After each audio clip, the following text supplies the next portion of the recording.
All right, we're going to go here and work on these puzzles. Now, if you noticed, I had started a new account that's connected to YouTube, which is why my 2600 puzzle rating isn't showing on these problems. On this account, I'm doing I had to start from scratch. So anyway, this is the old, simple bump and score. Bump the king back, score-ola. Okay, so now let's try another one.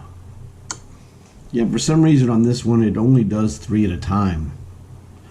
I guess when you get to a certain level it does 4 or 5 or whatever.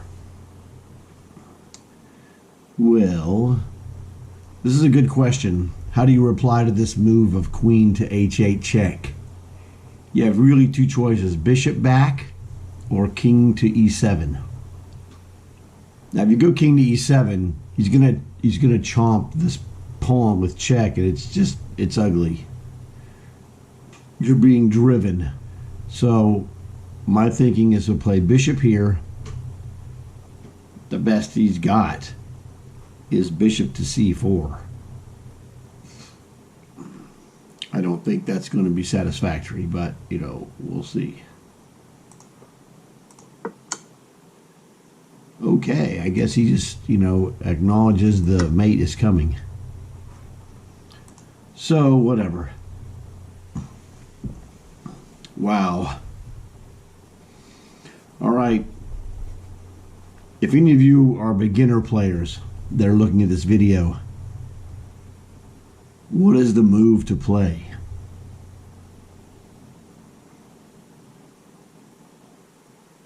Hopefully you see it.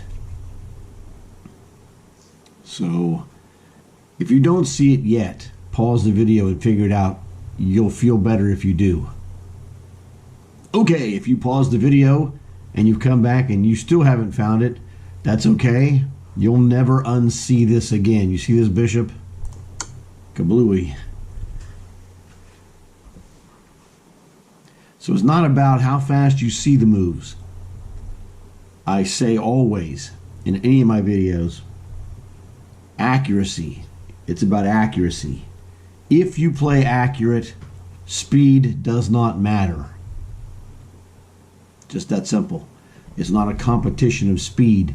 It's a competition of accuracy. So if it takes you 5 minutes to find checkmate, so be it. In the end, when you go to the scoring, when you're playing in the table and there's playing in a tournament, there'll be the pairings sheet, and it will have your name versus Mr. X. And if you can be the last game to finish of the round, and if you win, who cares? Now, that can be taken to an extreme that it's all about winning. It's not all about winning. It's all about doing the best you can.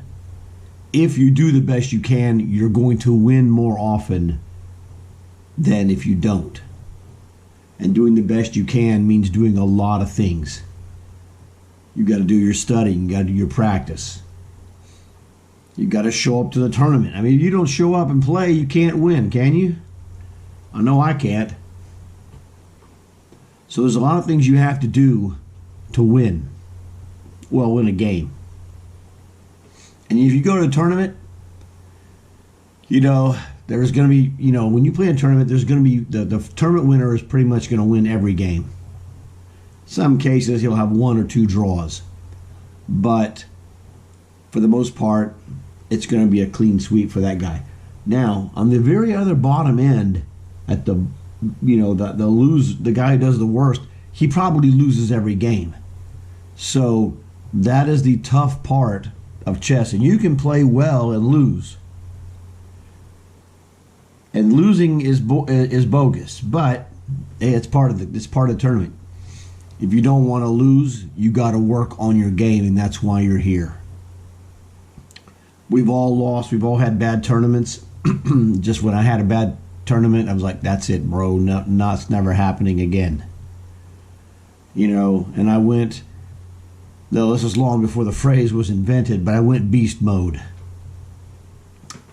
I was reading books and playing against computers. They were bad computers, but it was better than nothing. So, that's what I'm telling you is that, wow, this guy's toast. That you got to do your best. If you do your best and lose, you're not going to feel bad for very long. If you actually play terrible and somehow win, that kind of feeling lingers for a little bit longer because you know you got away with something. You know, it's like you committed a crime. But if you play well and lose, it goes away. You're like, man, I played well. The other guy just played better. And you know, you can't argue with that. So, now in this problem, I have done the work. And I stress this every time it happens. You got to work on the king and pawn endgames. You got to know all the basic stuff. You've got to know that you have a chance to turn piece endings into pawn endings that are winners. Like this one, I always look at, can I make this into a winning king and pawn endgame? So that means queen takes queen. Let's look at queen takes queen. That's the first move I look at when I see these positions. Queen takes queen, pawn takes queen, d6. He cannot get into the square of the pawn. The square of the d5 pawn goes from d8 here to d5, all the way here to g5 to g8. Now it goes on the same side, but the square of the pawn only matters where the king is at. So we're going to take this pawn and draw it here. He goes, okay. Now, if it was his move, he could play king either to g5, but there's a pawn there. So king to f5, and he's in the square of the pawn. Problem is, I take, he takes back, pawn takes queen. I push d6, he goes king f5. He's outside of the square. Because I'm on d6 here, the squares now goes to f6, f8, and d8. I go to d7, he goes to e6. He's one step behind, and a one step is all I need. So, I've just shown you how to analyze this position, and you want to project mentally on the board the moves that I'm going to tell you. Queen takes queen, d takes e5, which is pawn takes queen, d6. The best move he has, king f5. d7. The best he's got is king e6. Hey, we might fall asleep and let him take the pawn. And then we go d8 queen. And I'm a queen up, and you're dead. So you should be able to visualize this. If you can't, you got to practice the visualization. This is how you're going to win games in the future. So let's execute. d6, he cannot catch. See, I told you, king f5. d7, he can't catch it.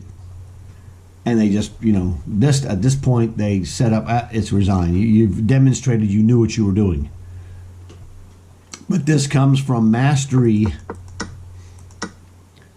of king and pawn endgames. So you've got to know square of the pawn. You've got to know distant past pawn. You've got to know this one too. I'll show it to you right here. These two pawns here are connected. Let's assume that there's nothing in front of them. That makes them a passed pawn. I'm assuming you know what that means, which means there's no pawns in front of them. Now, if the white king is here, where the black king is located on g4, this position is fortified. King can never take the rear pawn because the forward pawn will queen. If white king is on g4, king takes g5, h3, and he's cashing. You can't catch him. You can't catch him any more than this black king could catch this d pawn. So you got to know that one. There's not really a name for that. There's another formation that I need to show you called a trebuchet. Watch this. Let me go here. Wait a second. I gotta find this. Learn. Ha. I think it's this one right here.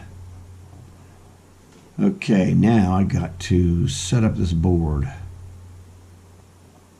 I'm gonna clean everything off. Here we go. Yes, here we go. Watch this. It doesn't really matter. Okay. This is known as the trebuchet position. What happens is that the first guy to move loses, because he's going to lose contact with his pawn. You see, the black king can only defend the black pawn on f4. The white king can only defend the pawn on d5. So if black moves, king g5, snatch, he's gone. Same thing. White king moves to any square, I don't know, king c5, snatch the pawn. All right, this is a trebuchet. You got to know this position. So it's fine. For example, let me give you a different version. So here, you got to be careful. Now, if white is to move here, what do you think the best move is? And you might need to think about this for a second, because I just showed you the trebuchet position, and you guys have the advantage of being able to rewind on the video to go back and look at what that position is. So it's all right, that doesn't matter. So if you're not sure, go back and look at it again. So the trebuchet position is a type of Zugzwang, which means, it's a German word which means you're compelled to make a bad move, which is what I showed you. When the king moves, either king moves, the other king just eats the pawn. Okay, so this trebuchet is very dangerous. Now, I don't know how to make this move, but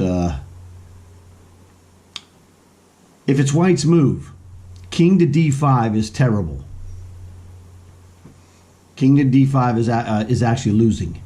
The correct move is king to d6. I'm assuming I can do this. I don't know. This is the correct move. You see the bar on the left goes up to the sky because the computer calculates the victory with proper play. King to d5 loses. The bar would go all the way to the bottom because king to d5, black would play king to f4, trebuchet, you got to move, Zugzwang, king takes pawn, you lose. Here's the same situation. It doesn't matter where black goes. He can go to f6 or he can go to f4. It doesn't matter. Either one of those, white plays king to d5, trebuchet, he's got to let go of the pawn, and then we eat it and win. So this is, like I said, this is a type of Zugzwang. So like, for example, king to here, bam. Well, he's dead now. Doesn't matter where he goes. So, you know, whatever, bro. Now you're back to even, so you're good. So that's the key thing, is you have to know that. Let's do this one. You gotta know about trebuchet. Okay, I'll go ahead and do this one, just because we mentioned it before, but I'll let you see it. Doesn't matter where this king is. You see this? Black is dead one. White can never capture this e pawn because goodbye, you can't catch it. All right, you got to know this stuff. Now, this is another good one coming up. All right, let's do. Yeah, that's good. I guess it doesn't matter.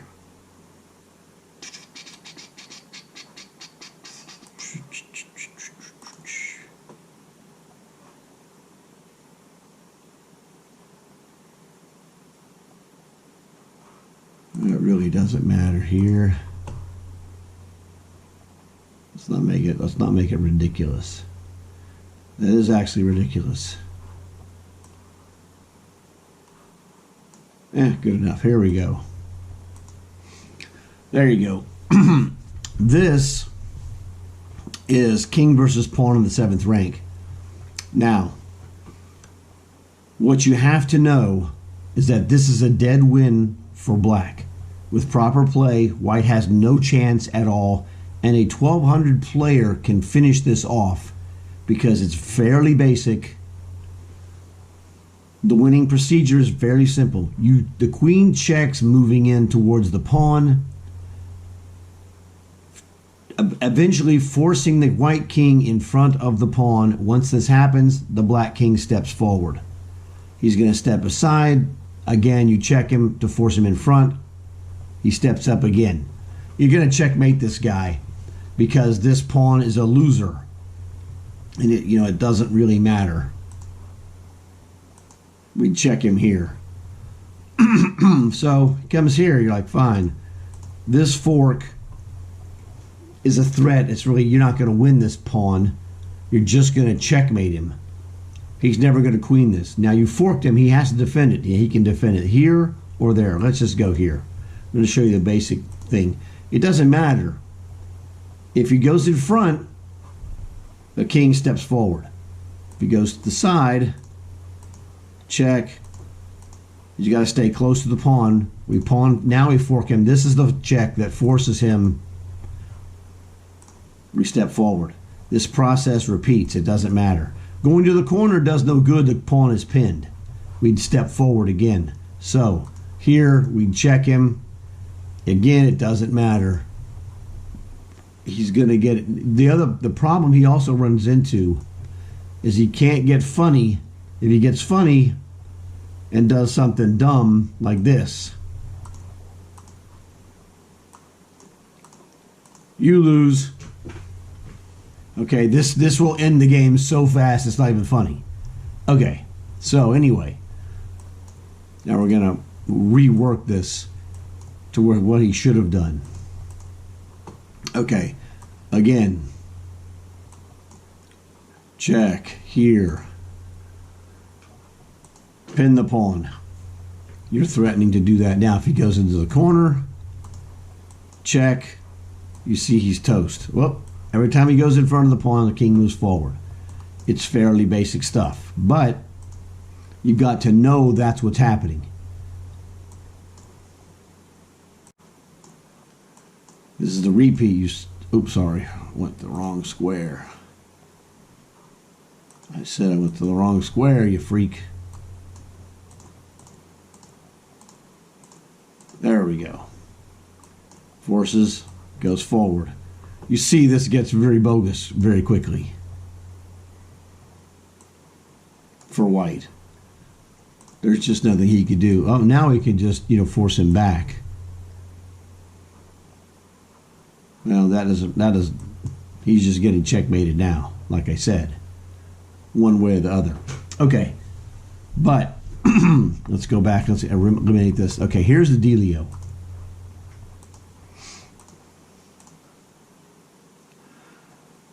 Dum da da dum da dum dum da dum dum.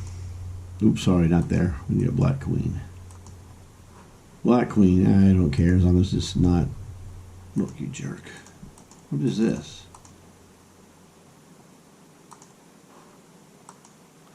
Okay. Whatever, let's just put this here for fun. Alright, let's put this away. Now, I'm only drawing 2 pawns here just to show you something. These pawns, imagine white has only 1 pawn. If the pawn is a knight pawn, it's the same over here, or a center pawn, which is the king or the queen's file. Column, sorry. Yeah, whatever. If you have one of these pawns, this pawn is a loss. This pawn is a loss.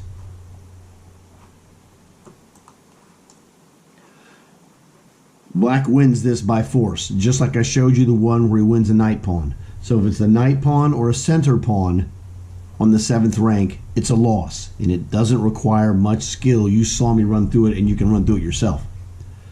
If, however,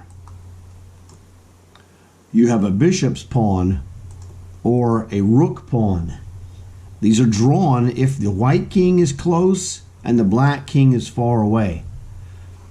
Now there's a special version. You can look at it later, and you'll find out that the black king is close enough he can checkmate, but he has to be somewhere like G4-ish, whatever. I don't know remember, it almost never happens, okay? It almost never happens. If you want to study that 1 in a 10,000, more power to you. I just go with the generals, and I've never needed more than the general, which is you got to know the rook and bishop pawns. Rook and bishop pawns draw. What happens is this. Okay, he's gonna check him. Whatever. He's gonna go there, and I'm gonna show you how this works. Okay, so he comes here. Again, we're moving in. All right. So let's go. This is good. This is how it's a draw. White has a defensive resource of king to the corner. He can never take this pawn. It's a draw. Queen takes pawn, draw. You know, this is one of the resources that he has. Now, he wouldn't really do that necessarily in this spot. Normally, he would have moved here. He comes. This is where it is. This is what the position you're looking at. He checks him. He's in the drawing position. Bammo. Now, if he moves the king, you queen, and that's a draw. If he takes the pawn, it's a stalemate. He can continue to check you, but it's like whatever. Now, black can screw this up and allow the queen to get a draw, fine. White can screw it up by, when he's checked. Whoops. I don't know. I did something to get rid of that.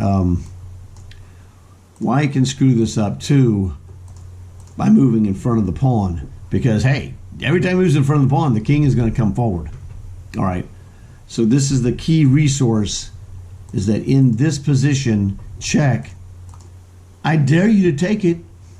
It's a draw. So this is the thing. And then when they have a rook pawn, same story. When it's check here, he goes to the corner. It's a stalemate if he doesn't move his queen. If he moves his king, stalemate, draw. If he moves his queen, I threaten to queen. Okay, you see this is a draw. But this is a very important one. I guess, since we're here,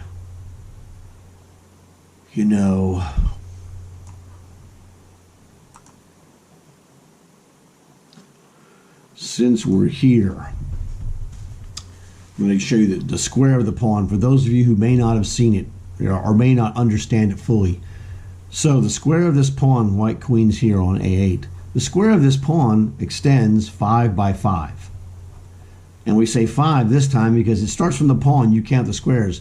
1, 2, 3, 4, 5. Well, there you go. He's in the square. If we move, the only move that black can make to stay in the square, which is now 4 by 4, king to D5. Same story. Okay, he can catch this pawn. That's the square of the pawn. So that covers that. There's other things as well you have to look at. They don't come up as much.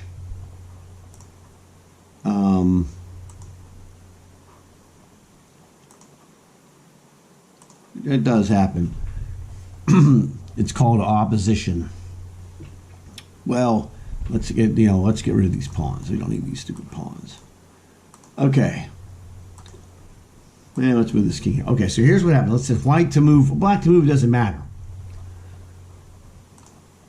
These kings are in opposition. What opposition means is that neither one can go to the neutral zone, which is in between the two kings, okay? No one can go to C5, D5, or E5.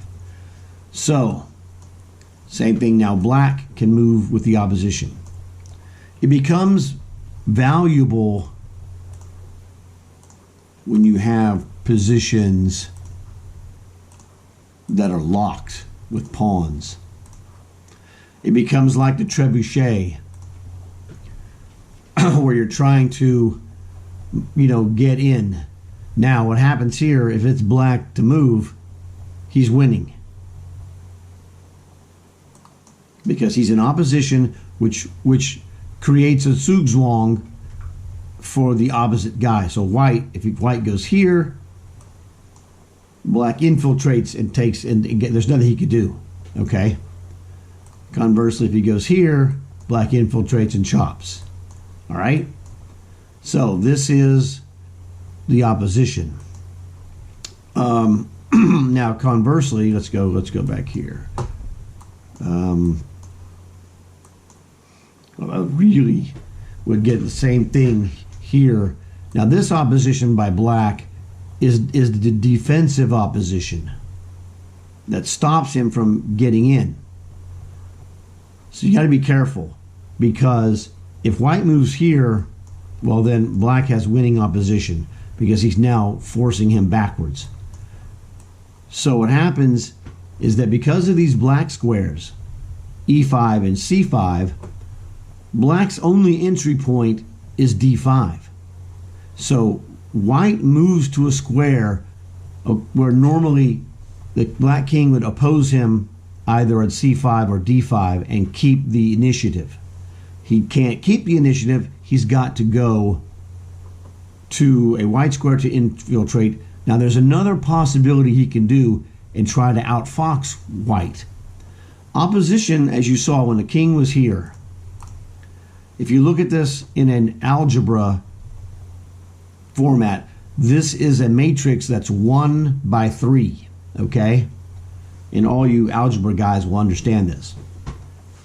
This is a rectangle that's 1 cube by 3 cubes, or 1 square by 3 squares. All right? That's the kings are defining this. Here, this is a rectangle that's 2 by 4.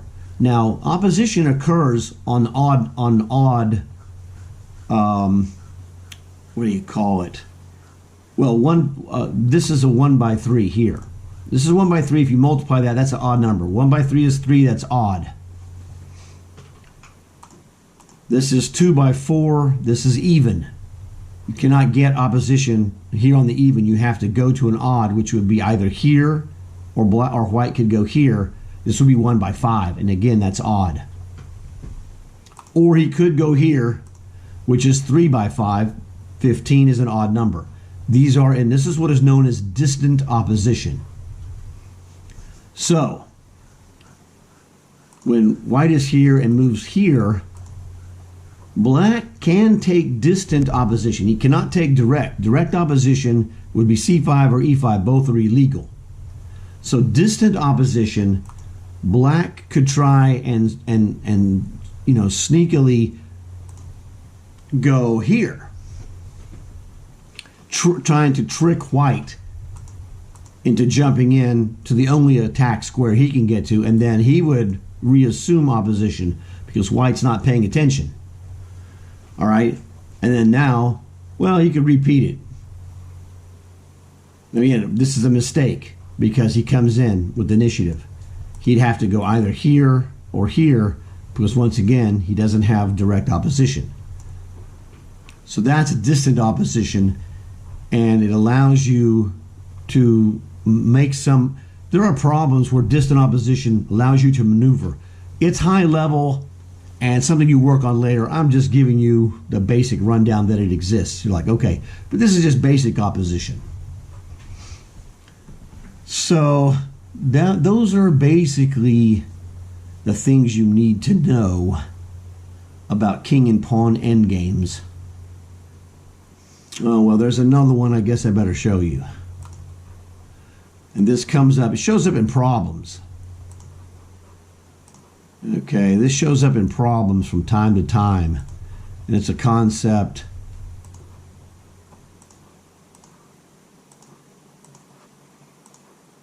It's kind of valuable.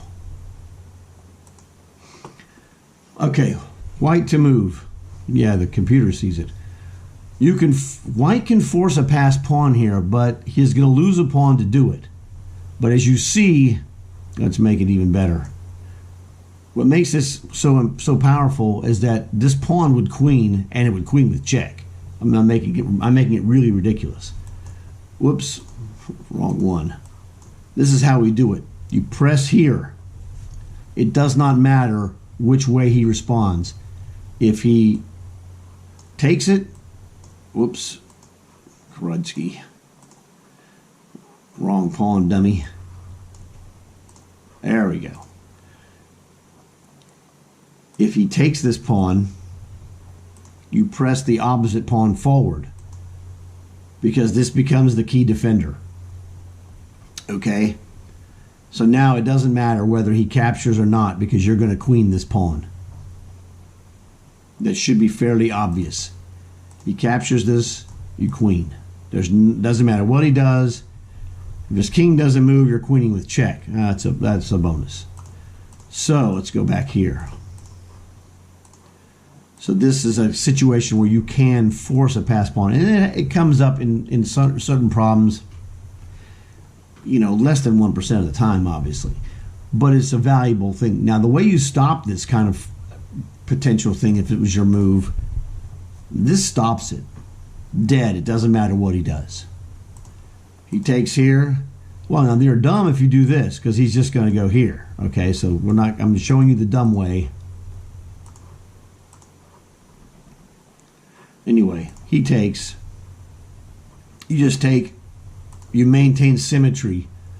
So if he takes with the A pawn, you take with the A pawn. If he takes with the C pawn, you take with the C pawn. Okay.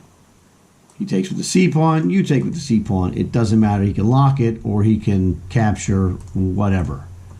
But this is the way you block the pawns from making that, you know, devious endgame breakthrough. So I'm trying to think. Oh, here we go. Get rid of this guy. This is another one. Let's go this back here.